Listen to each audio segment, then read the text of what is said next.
আমাদের এই গাড়িটা সাসপেনশন প্রবলেম হয়েছে। এখন আমরা শক অবজারভার খুলছি, লিং রড খুলছি। এটা হচ্ছে শক অবজারভার নতুনটা ফিটিং করে রাখছি। এটা হচ্ছে শক অবজারভার বিয়ারিং।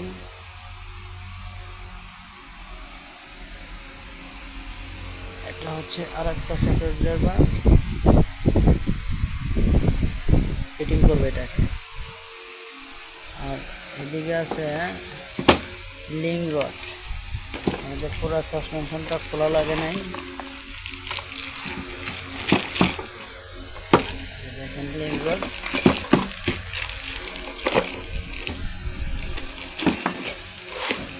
এটা লিং রড চেঞ্জ করে দেব, নতুন লাগাবো। আশা করি আমাদের সমস্যাটা সলভ হয়ে যাবে।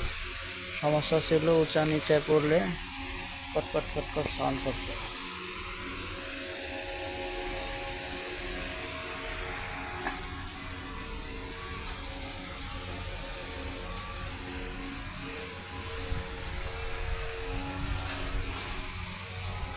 এই পাশে একটা স্টিয়ারিং এন্ড সমস্যা হয়েছে, এন্ডটা আমরা খুলে দিয়েছি,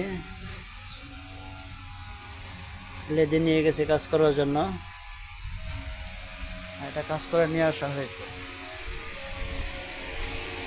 এন্ডটা আমাদের এখানে নিয়ে আসছে, এই যে হচ্ছে এন্ডটা লাগাবো আমরা। আশা করি আমাদের সমস্যাগুলি সলভ হয়ে যাবে।